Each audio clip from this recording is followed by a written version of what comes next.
I get information in so many ways, and it kind of ties into the show we just did. I've got Maggie Pulver here, who's a communication specialist for Kaho'olawe. And I asked her coming in, and it's interesting. There's kind of a tie-in because I was just doing a show at Tapani about the Maui Ocean Center. Of course, there was this fabulous exhibit you did there at the Maui Ocean Center on Kaho'olawe. Yeah. But Kaho'olawe's been in the news a lot. Mm-hmm. And I had to call you in, and you were so responsive because you've got a radio background, and you were able to come in and kind of explain the status and what really happened. Now, we have listeners, sometimes all around the world and some here. So let's just start from the very beginning. I mean, maybe not the whole history, but a little of the background and why this was such a kind of dangerous and rather unique situation with Kaho'olawe being on fire. Yeah, so I work for the Kaho'olawe Island Reserve Commission, and we're the state agency designated to provide for safe and meaningful access onto the island, and we support the Protect Kaho'olawe Ohana and going out there and engaging in their cultural and religious practice while we focus on the environmental restoration of the island. And on Saturday, I received word from my friends actually on Facebook, knowing that I work for Kaho'olawe Island Reserve Commission for the That's Kirk. 2 Saturdays ago. Yeah. Sorry, the 22nd, I believe that was. So knowing they know what I do and, that I work for Island. And so they were Facebook messaging me and texting me, hey, there's smoke. There's a fire on Island. What's going on? And it was about 9 a.m. and I hadn't heard anything yet. So I actually texted my boss, Michael Naho'opi'i, our executive director, and said, hey, we're getting word of a fire on Island. And so then he talked to Maui Fire Department. And sure enough, yes, a brush fire had broken out on the southwest side of the island in Keala'i Kahiki. It's in Ely on the southwest side, just outside of our base camp in Honokona'a. Do they think that the people that were there Friday may have somehow started that? So we honestly don't know. Unfortunately, our base camp shut down on Friday, and everyone had left island on Friday morning. The last 2 guys who were on island to close down camp had left. And then the fire broke out Saturday, or at least became visible to people on the ocean and on Maui on Saturday. So unfortunately, Kaho'olawe was used as a live fire training site by the U.S. military for over 50 years. And so once a bombing range, always a bombing range. And the bombs continue to pose a threat in certain areas. Even afterwards, how many millions of dollars were spent in restoration? 42 million? $400 $400 million were actually designated Wow. for the cleanup project from Wow. 1994 I to got that 2004. all wrong. Wow. Well, 40 million of that was then put towards the Kaho'olawe Island Reserve Commission. I see. So of the 444 million, 400 was used by the military for the actual cleanup of ordnance on the island for that 10-year clearance project, and 44 was put into what we know as the Kaho'olawe Rehabilitation Trust Fund. So even with all of this rehabilitation and cleaning and money, there's still, obviously there's people going over there a lot, but there still is concern that there might be unexploded ordnances. So, yes, and that's because, while the military was supposed to clear 100% of the island's surface and up to 75% to a subsurface of 4 feet, after 10 years and $400 million, they actually only managed to clear 69% of the island at a surface level, only 9% of that 69% to a depth of 4 feet, leaving about a quarter of the island uncleared. I did not ordnance. know that. I didn't realize that. Yeah, and so most of those areas that are cleared, are surface and subsurface cleared, are where we function. So our base camp is in an area of that's been cleared. The Hakeoawa base camp for the Protect Kaho'olawe Ohana is in an area that it's been And cleared. how far apart are those 2 sites? They're actually on opposite sides of the island. So the Hakeoawa site actually faces Kihei, Ma'alaya, that side. It's on the north eastern side of the island. Easier to get to? It depends what your definition of easy is. Okay. Their operations are a little tougher. They their camp is more of like a riverbed access shoreline. So they actually have to take a boat and then take a Zodiac from the boat to shore.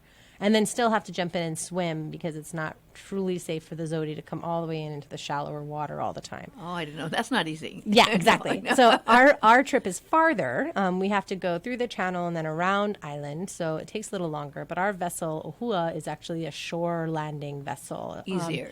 Yeah, so we have a sandy beach access. So we can most days drive our boat right up to the beach the and side line that off. got the fire. That's where it started, yes, on our side of the island. Thankfully, our base camp was fully spared. So based on what we do know, the fire started in Kealikahiki, and our team was able to get onto island on Sunday, the 23rd, after the fire started, because it had already cleared camp and was outside of camp. And from the burn pattern, we don't believe it started in base camp because base camp was relatively untouched. Based on our most recent assessment, we only really know we lost one container of artifacts from the Kuhiea ranch days. So that's kind of a bummer. We're not exactly quite sure what was in there that we, until we take inventory to know exactly what was in there, what was all burned up. And the Kuhiea ranch days were? From the mid 1800s, sorry, through World War II. So it was actually a ranch site from the 1800s through 1941 until Pearl Harbor happened. Really? And then with what's the word I'm looking for? When they declared martial law here in the state of Hawaii, the island was, all the ranchers were told to leave. They were shipped off right away, and the military took control on December 7th of the island, yeah. But it was used as a ranch for over 100 years. Sheep? Started off with, actually, Chief Kahekili of Maui was gifted some goats by Captain Vancouver in the late 1800s, and they were put on Kaho'olawe, and a kapu was put on them because they had, never seen goats. They're these cool gift things that we don't want to touch. But goats are like bunnies, and they reproduce, as much as they want to. And so a herd of, maybe 20, 30 goats became thousands and tens of thousands of goats in a very short period of time. Goat Island. Yeah. And then with the moving in of actual ranches and ranchers and leased ranches, then you have the coming of sheep and cattle, and really just kind of the whole environment being degraded by the uncontrolled grazing by these ungulates, these hoofed animals. Wow. Yeah, but so then we were lucky. Our base camp was spared initially, and the fire moved, but then the winds changed, and the winds are really interesting out on Kaho'olawe. They kind of do their own thing. Yeah. So then we had the fire burning on two fronts. It was actually continuing to move northward into the wind, what's called back burning, which is a slower but hotter process. And then we also had a head fire going with the trade winds coming back down south towards base camp. Wow. Luckily, it didn't hit base camp. In fact, instead it jumped this road, K1, which is an old military road that we use to access our planting areas up Malka. And once it jumped the road, that was really bad because we have a storage facility on the other side of the road we commonly refer to as Squid. And it was completely destroyed by the fire. So we lost a huge storage area that was 4 big Connex containers with a roof that had been built over it in 2006. All the wood and the heat from the containers caused that thing to fully fall apart and collapse. We had water catchment off that roof and water storage tanks behind it. They melted from the intensity of the fire. So that's going to impact our coastal planting projects because that's where we used to get our water for our coastal planting actions. Now, if you're just tuning in, let me explain what we're talking about. This is Sorry. this is a unique story about Kaho'olawe. And Kaho'olawe it's got a history like no other island in the world, actually, when you think of it. And we're trying to get into the depth of what happened, and really it's a tragedy, of what happened with the fire that started on the 22nd. And went through, hopefully, just a day or two ago. Finally, they said, you think the fire's out. Yeah, with all the rain we got this past weekend. No, I'm sure there's people listening. And there's people actually, I've gotten in discussions with friends, and going, why couldn't there be airdrops? Now, I think everyone's heard if they haven't heard.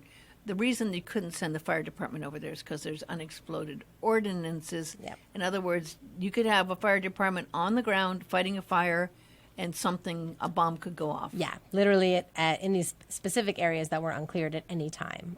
Because again, after 50 years of having things flung, shot, dropped, flown, and bombarded at the island, and certain 25% of the island not being cleared, we don't really know the level of risk. We know it's a serious risk. We just don't know exactly where these things are. And so, people have asked us, why wouldn't they do flyover? They're in a helicopter. They can fly higher. They're not in any danger.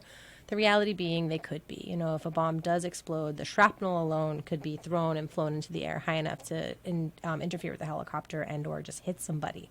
So this is such a unique experience here. I mean, where people going, it's on fire. Why can't anything be done? But literally, this was a situation you had to just sit and watch and wait. Yeah. And you couldn't do a thing about it, you know. Because you have to weigh the risks, right? The benefits versus the risks. So maybe the water drops do have a little bit of success in dampening the edge and the perimeter lines, but, you know, do you want to risk the lives of firefighters in doing that, like actively and knowingly risk those lives? Because we did have a choice, we did have a choice of saying no.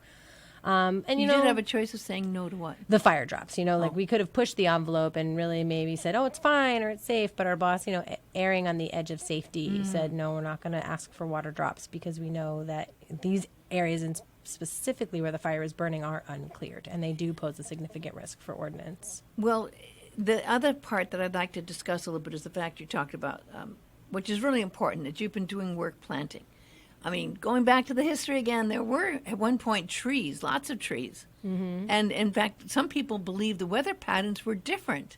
Yep. Before the trees were taken down. Yeah. And these trees, you've been working hard for about how many years in trying to replant and reforestation of projects? So we've actively been restoring Kaho'olawe from the Kirk side of things for 16 years. Wow. And we've planted over 450,000 native plants in the ground in that time. 450,000? Yeah, nearly 500,000 native plants have been Idea reintroduced. that much. I just finished doing our yearly annual report, and that's a number we update every year, and our staff loves it because then they can refer to it really quickly and be like, oh, this is our number for how many like actual things we've put in the ground. And so we've kind of also been looking at this fire as a crisis, but it's an opportunity because a lot of the areas that were burned were uncleared, right? So of UXO. So that means we actually didn't have active restoration projects in those areas because it is not safe for Kirk staff to access those areas without being accompanied by an EOD or an explosive ordnance.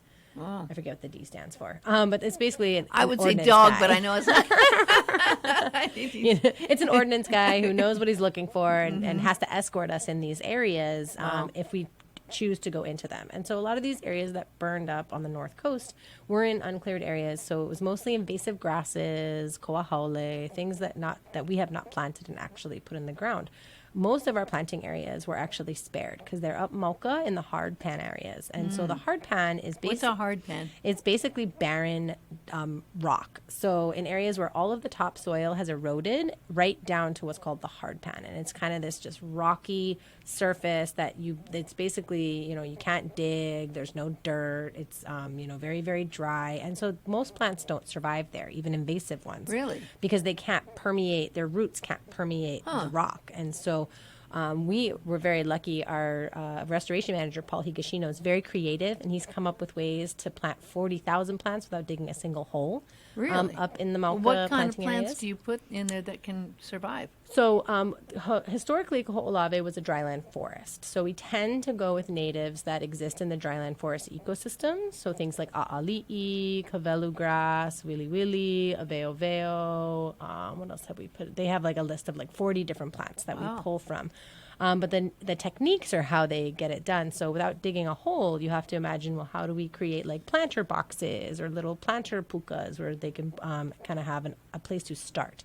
And then once they establish themselves, the tougher, more hardy roots of the larger plants are able to permeate the hard pan. So they set up these things called wattles, which are actually long corridors that are built out of burlap or geotextile and then filled with like mulch and a little bit of potting soil. And then we put the plant, and they're built along irrigation lines from our Mauka water catchment system.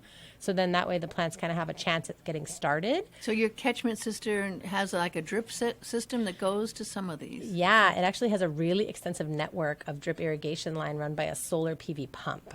So our catchment tanks hold about 600,000 gallons of water. We have That's a lot. Yeah, it is. We have a 1 acre roof that catches into these You two have a whole tanks. acre catchment Roof, yeah. That's kind of mind-boggling. Yeah, well, it's the only way we can capture because we do get very limited water on Kaho'olawe. Yeah. Because again, it never really rained there a ton. We average about 25 inches of rain a year for the island. Was that kind of like Kihei? I imagine so. Pretty close, But yeah. I want to go back to your point about the forest. So Yeah. back in the day, you have to imagine that Kaho'olawe, after being bombed, also lost a lot of topsoil. Yeah. So they estimate that the island was anywhere from 10 to 30 feet higher than it is now. Not. Due to the difference in elevation of the soil, but also the trees having been decimated by animals and deforestation. That was a big thing too. And the same thing actually happened here on Maui, right? Up at Ulupalakua, you had a sandalwood forest that got decimated by the sandalwood trade. Right. So to your point about the weather changing, even before the bombing, before Kaho'olawe was really overused as a ranch, people noticed the changes in the weather. There's this rain bridge called the Na'ulu Rain Bridge that actually connects Kaho'olawe to Maui. And it's believed that the forest, and this is an ecological point that's not only true for Maui, but it's forests that actually draw clouds down to earth and help bring the rain down to the earth. So it's believed that with the clearing of the forest up Ulupalakua, as well as the forest on Kaho'olawe, the rains weren't able to be drawn from the atmosphere down to the land. And so that bridge broke. And one of the cultural projects we kind of have going out there is how do we restore the Na'ulu Rain Bridge, both through restoration work like we're doing here on Kaho'olawe, planting trees and hoping that same kind of thing is happening up in Maui. But then on the Ohana side, also reinvigorating the cultural relationship to that cloud and actually calling the rains in a rain ceremony in October and nurturing that relationship in kind of pule and asking that intention for rain, which is kind of the call we put out both through our channels and the Ohana channels last week. And we got this rain. And it wasn't the forecast. We're not saying, but how often it can miss Kaho'olawe. Even when it is raining all over here on Maui, we can see that sometimes it doesn't make it all the way to Kaho'olawe. So we were really grateful that it did this time. Now, you didn't have any eyes or cameras over there?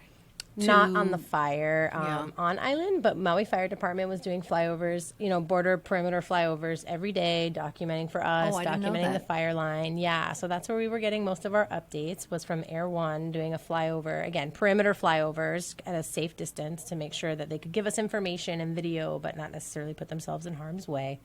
We had a team land on island on Sunday, the 23rd, as well as Thursday of last week to just do basic assessments and, quick in and out because their fire was no longer burning in camp or in Squid where we were, where our base is located. So it was safe, relatively safe for them to go in, kind of do a quick assessment, take some photos, do a check, and then fly back out. And then the fire burned as far as this valley known as Ahupu. So it's consumed about 9,000 acres after a week of burning. Now, I'm sure you don't have homeowners, renters insurance, or any kind of insurance. How do you make up the loss, the money and the investment on this kind of thing? It's amazing. So right now, without really an in-depth assessment, our current estimate, just based on an inventory list alone and the photos we were able to take, is about $600,000 in damage. And ouch. That is kind of like the number's big, but the stuff is almost worse. We lost 3 brand new Polaris ATV crew cabs that we used to transport volunteers, supplies, equipment up to our Mauka planting areas. We lost all of our restoration equipment, our irrigation line that we would lay, new irrigation, our shovels, our buckets. Pretty much everything we actually use for functioning and working in the Mauka areas was fried up. So we are going to maintain our volunteer operations this month and moving forward. As my when boss, does that start? Actually, next week we're getting prepped for our March access. And as my boss said, we can't sit home and cry about it. We got to keep working. We got to keep moving and do what we can with what we've got right now. Mm-hmm. And we have a couple irons in the fire in terms of how do we recover? How do we just kind of get the funding we need just to get back up to the level we were operating at last month? Any fundraisers or anything planned? So we have one campaign out right now. It's the Kaho'olawe Fire Relief Fund, and you can access it through our website or our social media if you've been seeing those posts. The link's in there. And so far, our goal, as I said, is about $600,000 just to replace what we've lost in terms of equipment. And that's just right now. It'll probably go up next week once our team actually is on island for a longer, because for example, so they did a walk around, but we didn't turn on our solar field and see if our generators are actually, and our batteries are actually working. Like it looks like the line survived, but there's also scorched grass all around it. So maybe the wires melted on the inside. That would up another couple $100,000, and then our reverse osmosis, our water making system, we think it works, but we're not sure because we haven't turned it on yet. Oh my gosh. Yeah. So this again, is really huge. It's huge. It's really huge. So again, it's kind of like there's nothing been like this before that's been known and all the time.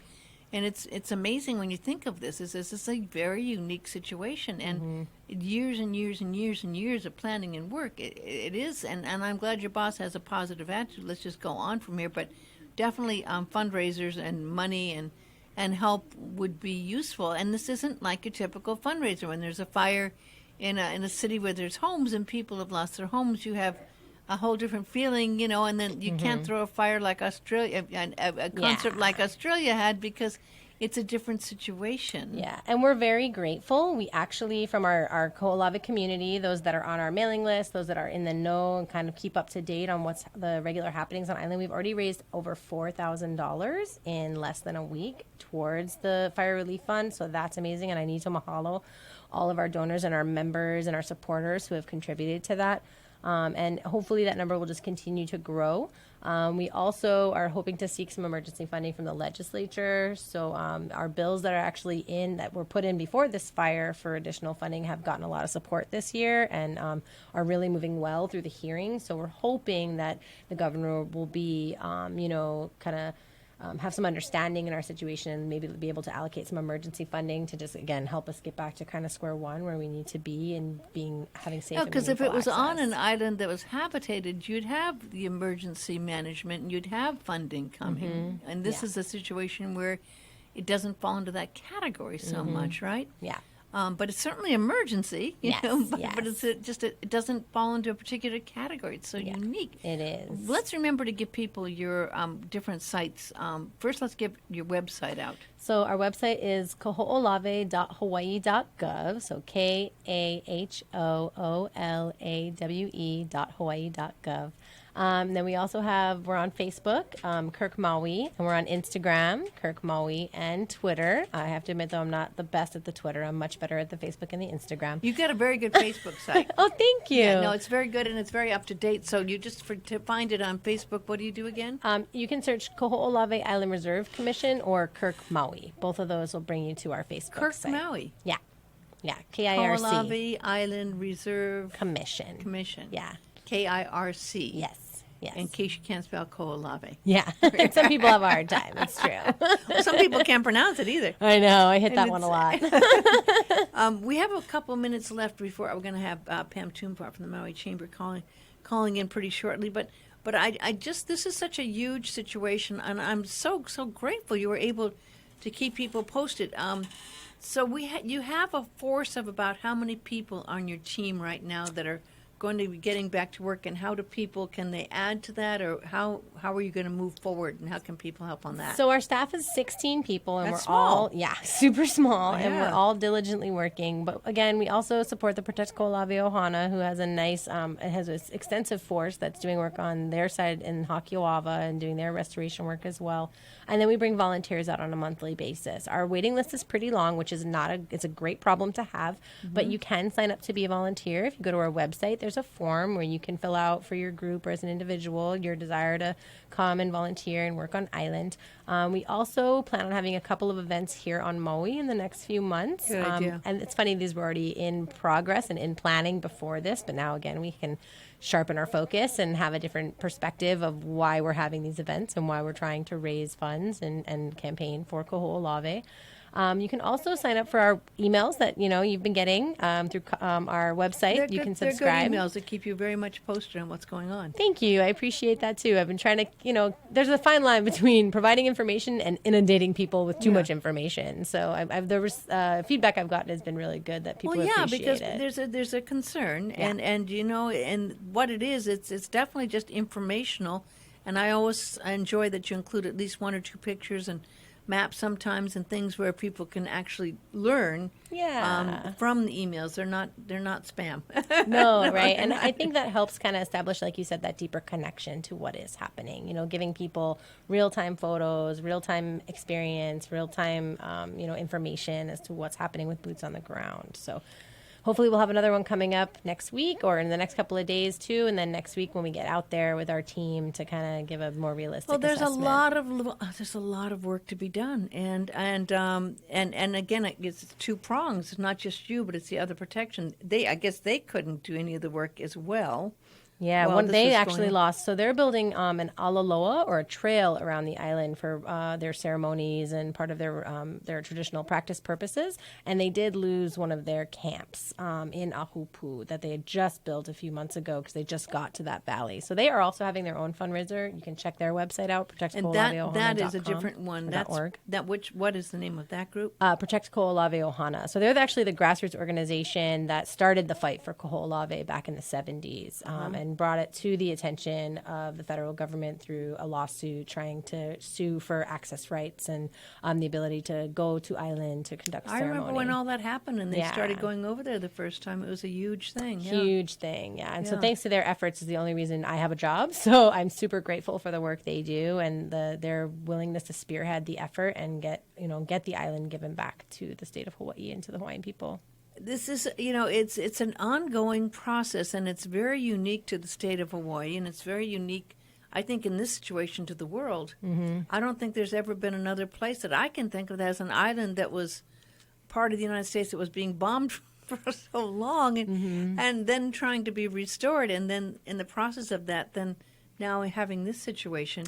Actually, And- thank you for saying that because we do often look at Kaho'olawe as an example of what's possible when you have a place that's been damaged, decimated, and abused to a level that very few places can say they've been broken down to, and then, yes, trying to rebuild it. So we see it as a laboratory of hope and a space where we can see what's possible when given the right collective effort, the right energy, and the right dedication to bringing back a place and restoring a place and giving life back to a place.